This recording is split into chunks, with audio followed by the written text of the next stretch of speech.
magandang tanghali ulit sa inyong lahat, sa mga kasamahan natin sa Gawad Kalinga. Welcome ulit sa isa namang episode ng Biyahero. So, yun, ang biyahe ng bawat Pilipino. So, Ate Syra, may audio ka na ba? Hello! Hello guys! Naririnig nyo na ba ako? Tsure. Okay na ba? May naririnig na? Meron na daw. Yes! Again, welcome and welcome back sa ating mga viewers at sa ating mga bagong viewers na kasama natin sa biyahe ito. Paki-comment po kung nasaan po kayo ngayon at ano po yung pagkain ninyo ngayon, ano yung tanghalian ninyo, ano yung gusto ninyong pag-usapan po natin. Yes! Hello! Alright, sa lahat po ng mga nanonood, pakishare lang po yung ating live. At pwede rin niyo pong tignan yung mga post po natin kung nasaan na yung Biyahero, no? Yung mga kwento ng bawat Pilipino na dinadaanan natin dito sa North Luzon. Alright. Okay, at nasabi ko kanina, walang audio pero tingnan natin ulit. Pinopromote natin yung ating official GK Biyahero apparel. So, dalawa yung version. Merong XL na para kay Eman. 7 yun, 7. Pag 7XL, dapat 7XL na t-shirt. Okay? So, walang ipiprint na malaki. Meron ding may color. Pwedeng gamitin sa mga meetings at meron din siyang mensahe sa likuran. Yung kay Sai, hindi po yan kasama. Hindi yan official na uniform. Kaso, dahil mainit daw, natatakot siyang umitim. Hindi ko alam kung ako lang ba ang medyo nang naninibago na marinig kay Kuya Sai na ayaw niyang umitim.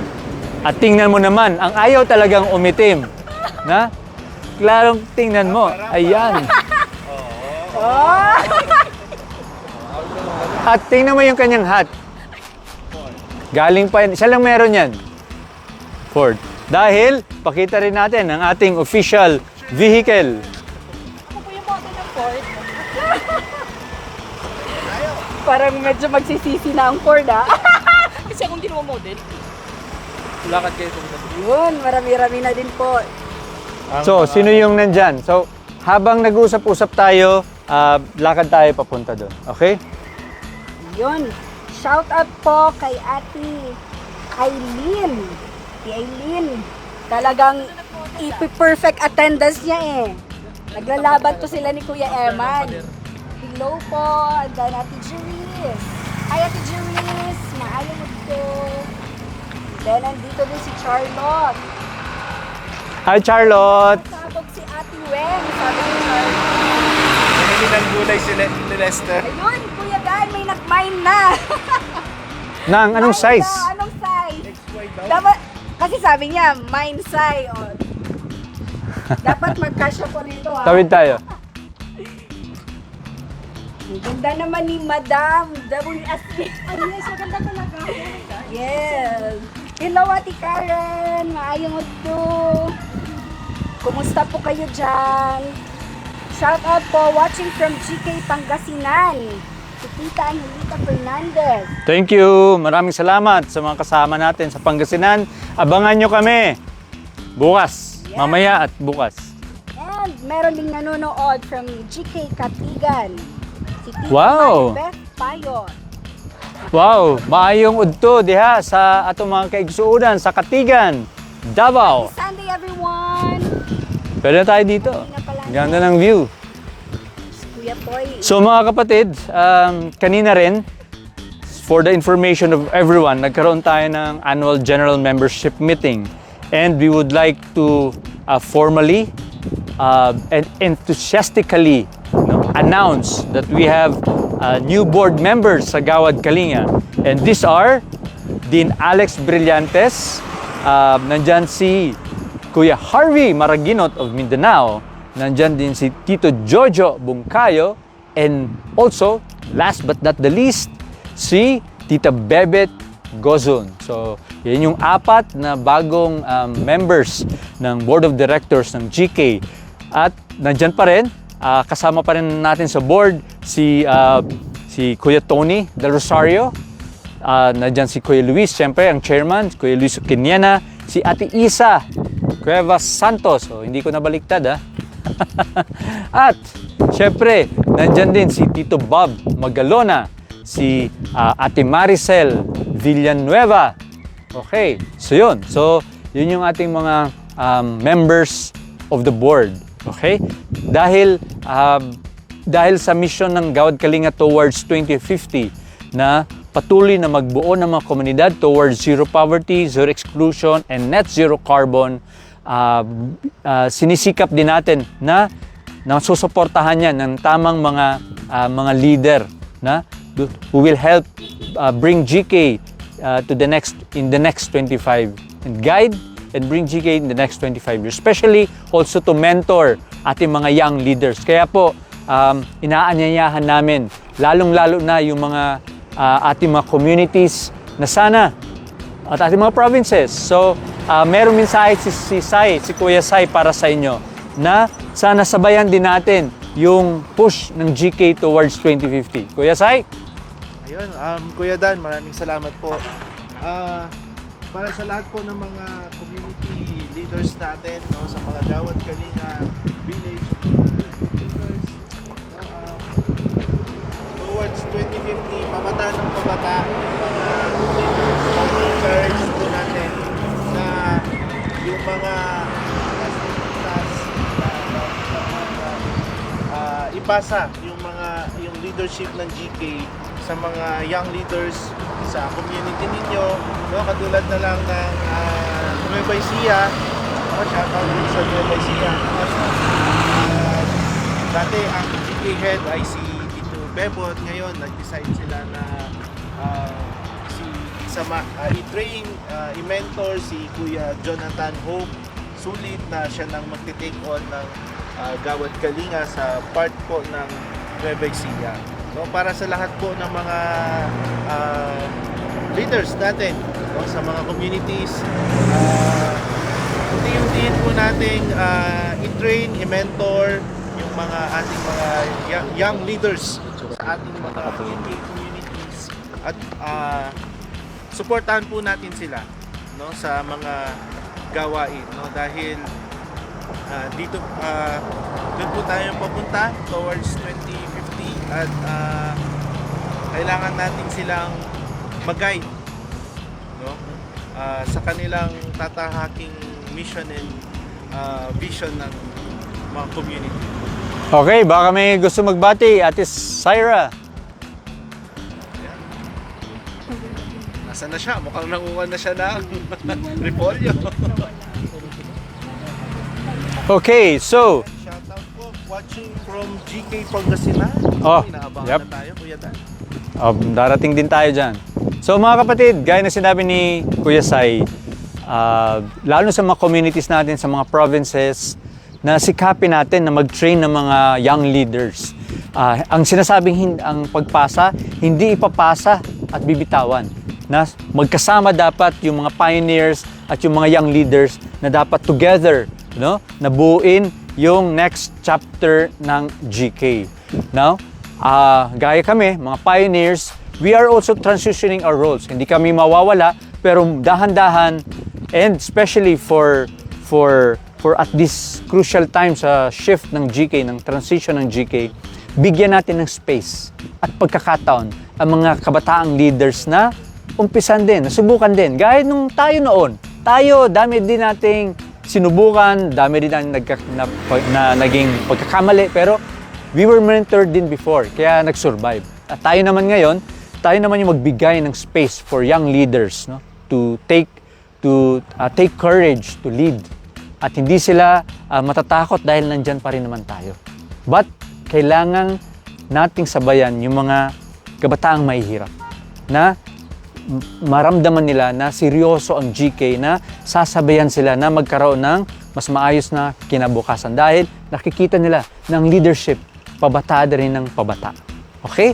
So, in fact, matagal ng pangarap ng GK na yung leadership ng GK sa buong Pilipinas, mali natin na sana ang mag-lead na galing sa communities. At yan, unti-unti na yan na nangyayari, unti-unti na natutupad. For instance, ang buong Metro Manila at Southern Luzon, Ang may hawak niyan, ang head ng operations sa lugar na yan, ay si Mark Gomez. Siya galing sa Gawad Kalinga, anak ng kapitbayan. Pero siya na ngayon ang leader ng 1/3 of the Philippines. Meron din tayong kapitbahayan na siya naman yung leader ng Gawad Kalinga sa Northern and Eastern Mindanao. 1/3 ng Mindanao, siya may hawak, si Kuya Toto. So, natutupad na ang pangarap natin na yung mga galing sa community sila yung mamumuno ng Gawad Kalinga. No? Kaya, again, paalala po sa ating mga communities, sa ating mga provinces, let's now exert extra effort to give space for young leaders to come in and let's mentor them. Okay? So, meron bang mga gusto magbati? Yan. From JTI GK Village, Tita Evangeline. Good afternoon po sa inyong lahat. Good afternoon, At Ate Vanji. shout out from GK Puting Tubig Gapan. Wow. Sa Nueva Ecija. And from GK Talisay Lipa City, kay Kuya Rex. Mayong udto. Maayong Ugto. Yan. Maya pa Ugto sa Kapampangan naman. Yan, meron magandang tanghali din po sa inyo. Yan.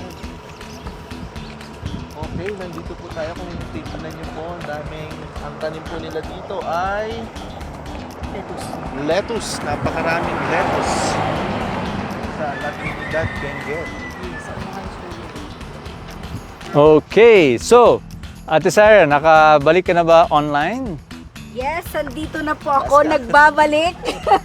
Medyo nawala lang po, no? May mga technical sa ganun na po. Technical or load? Baka naman load. Talaga, load na pala. Yun, shout out po from Pililla, Rizal, Chiki Pililla, Kuya Pedro. Magandang tanghali po sa inyo. At shoutout din po sa mga taga Leyte, maupay nga udto ha iyong atanan. Sana maraset iyo pagkaon niya na ngan adi ka mo yan na para magkitahit amon live ngan mag-upod ha amon biyahe. Kung hino pa diri po kung sino pa Wow. hindi nakaintindi, paki-translate na lang po. Basta sa mga taga-Waray, maupay po nga udto ha iyo. Yes. Then, Kuya Sai, na-shoutout na po ba ito? Yes, na-shoutout na kanila. Okay.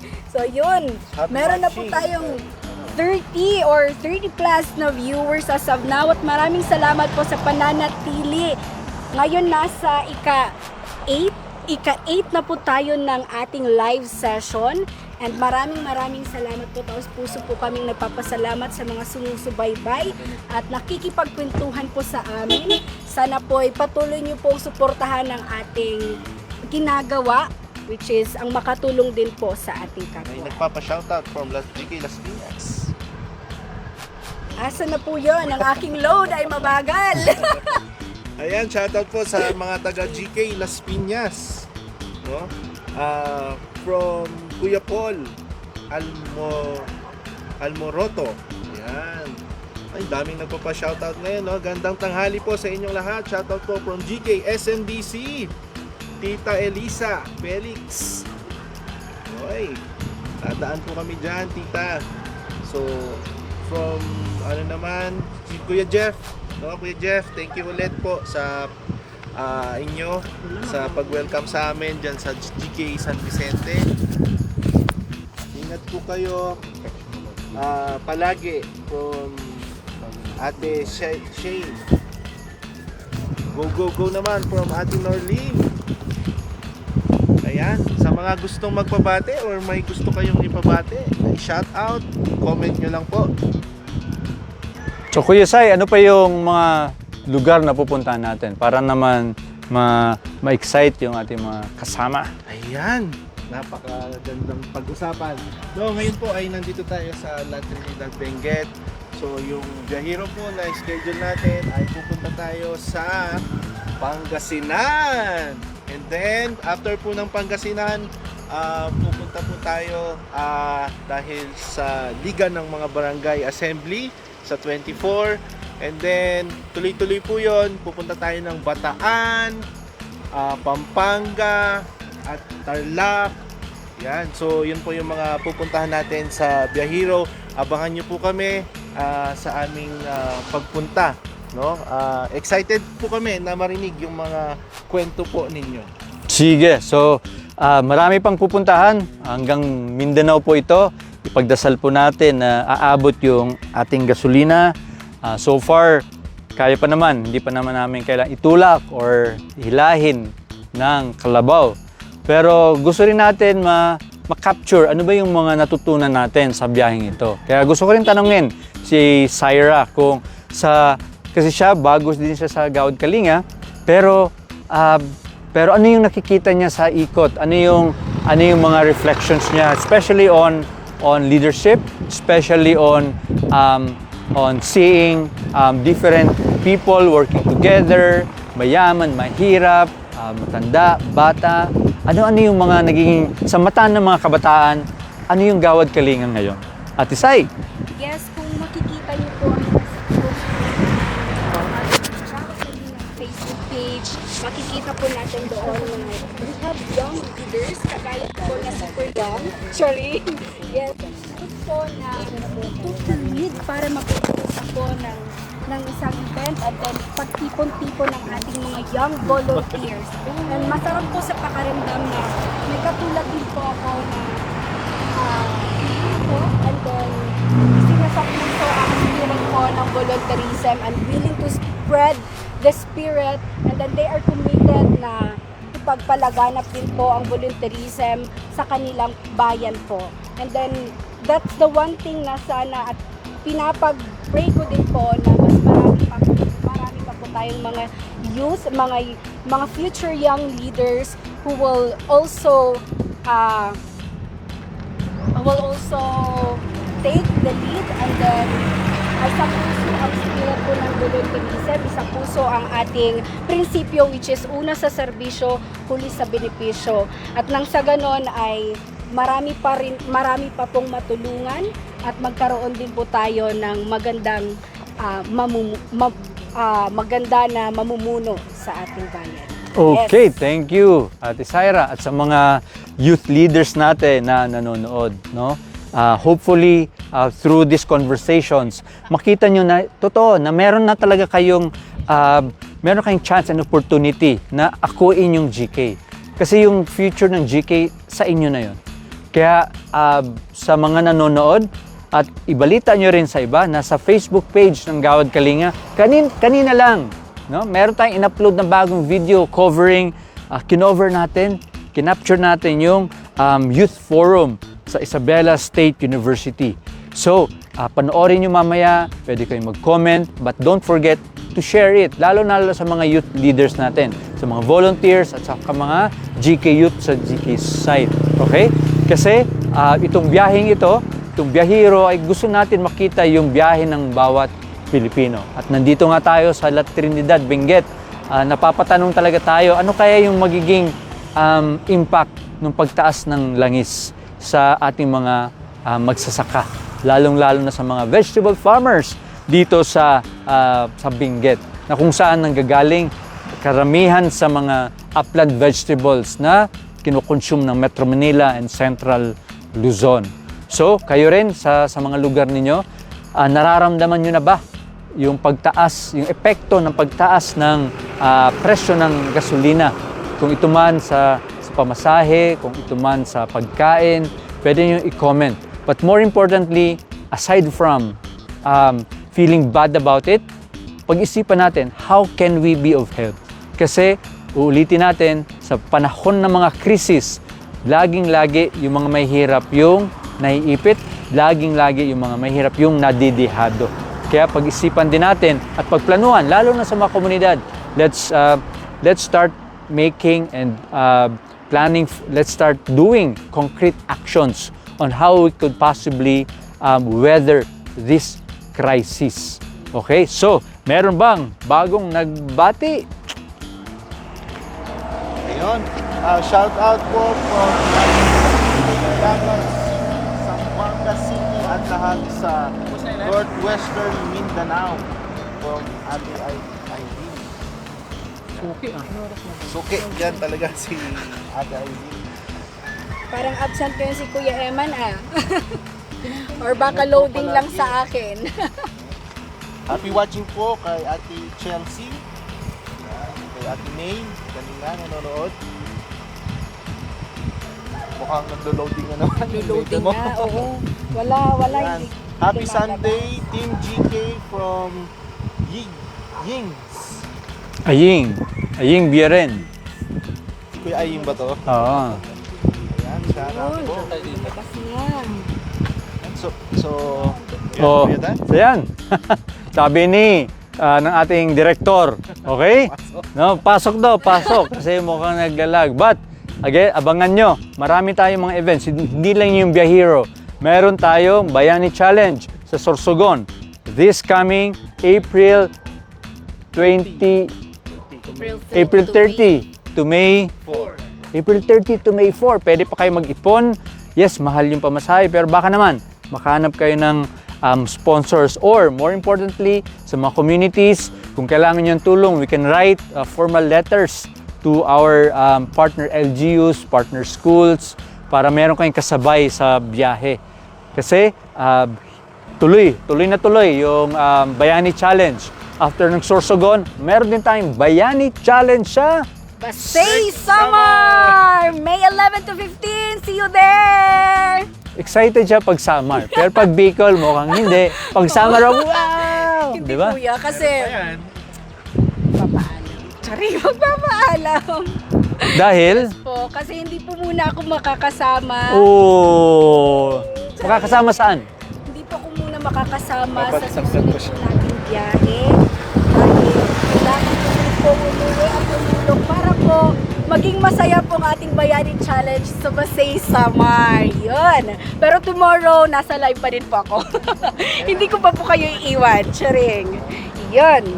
So, yun po, nandito lang siya actually sumama dahil may balita kasi na yung gulay dito nagpapatangkad. Yun naman talaga ang purpose. So yun, and after Basay Summer, meron din tayong Bayani Challenge. Ito, inaabangan ng marami. Meron tayong Bayani Challenge sa Siargao. Okay? Sa mga nagbabalak pumunta ng Siargao, good news, meron ng barko from Manila straight to Siargao. Around 24 hours. At least, relax, tahimik, pwede kayo mag-party habang nagko-cruise, di ba? So, with the barkada, with friends, with family, sakay lang kayo sa pier. Paggising nyo, nandun na kayo sa mismong Siargao. Di ba? Napaka-convenient. So, abangan yan sa June 11 to 15. Pero hindi magtatapos dyan. Dahil yan yung Biyahero, dadaan din tayo ng Sorsogon, yung Biyahero pupunta sa Samar, yung Biyahero pupunta rin sa Siargao at iikot sa buong Visayas at Mindanao. Kanina, si Kuya Sidney Mapa ng Negros Oriental nagtatanong na, Brad Dan, ano yung schedule nyo sa NIR, sa Negros Region? So, yes, sa May, abangan nyo kami dyan. And si Kuya Binsoy nagtatanong, mukhang gustong sumabay sa ating Biyahero sa Western Visayas. Yes, Kuya Binsoy, welcome na welcome. Okay? Sa May, nandyan tayo sa Negros Occidental. At hindi lang yan, pupunta rin tayo ng Aklan, pupunta rin tayo ng Panay Island, iikutin din natin yan. Pupunta natin yung ating mga kasamaan sa Gawad Kalinga, no? Gaya ng na pinost namin kahapon, isang paalala na ang Gawad Kalinga ay hindi pa bahay. Ang Gawad Kalinga ay samahan. Yung samahan ng komunidad na maging matatag, maging resilient, na isang komunidad na sama-sama na umaangat. Pero outside the GK community, meron tayong malaking kasamahan. Mga volunteers, mga management team members, caretakers, partners, and not only here in the Philippines but also abroad. Marami din tayong kasamahan sa buong Pilipinas at sa ibang bansa. Dahil ang Gawad Kalinga, after so many years, naging isang malaking pamilya. So kahit saan ka pumunta, merong kasama sa Gawad Kalinga.